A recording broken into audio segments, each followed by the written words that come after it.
د پاکستان د دښمنۍ دوام محمود قریشي حمدالله محب ته تازه بیا ګواښ کړی دی. دا چې محمود قریشي تازه بیا څه ویلي دي د حمدالله محب په اړه جزئیات په دې ویډیو کې را سره وګورئ او چینل سبسکرایب کړئ. السلام علیکم لیدونکو، ستړي مه شئ. د پاکستان او حمدالله محب دښمني لا هم دوام لري. په تازه څرګندونو کې د پاکستان د بهرنیو چارو وزیر شاه محمود قریشي پر محب تورونه لګولي او ورته ګواښونه کړي دي. شاه محمود قریشي حمدالله محب باندې تور لګولی چې د امن دښمني کوي او د سولې راوستلو برخه کې لوی خنډونه اچوي. دوی او محب له پخوا څخه چاړه او غوښه شوي وو. قریشي د یوې غونډې په ترڅ کې په ډاګ زړه باندې پر حمدالله محب د پاکستان ضد څرګندونو له امله سختې نیوکې وکړي او هغسې یې وغوښتل چې خپله رویه بدله کړي.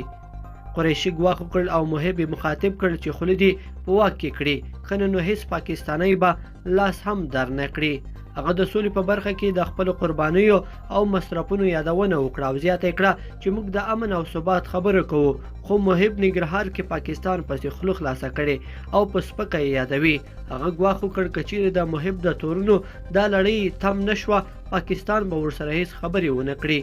محب د ننګرهار له ویناوو وروسته هم پاکستان دومخي او د ترهګرو په ملاتړ تورن کړی او زیاته کړې ده چې د دوی دومخي لوبه کوي او د خپلې ګټې په لټه کې دي.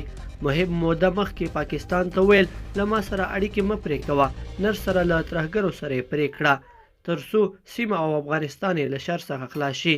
پاکستان په دې وروستیو کې یوازې محب جدي نیولی او په ځلونو وارې یې د هغه پخوانۍ خبرې غندلې او بیا یې ترې غوښتنه کړې ده چې د خدای جل جلاله لپاره دې نور په پاکستان پورې څه نه وایي.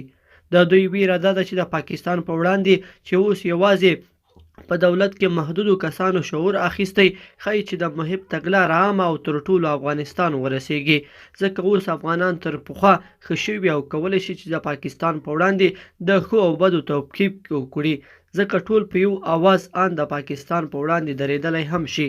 لیدونکو په دې هیله چې دا مطلب به مو تر پایه لیدلی وي. که مو دا ویډیو خوښه شوې ویډیو لایک کړئ او چینل سبسکرایب کړئ. تر بیا ښه وخت.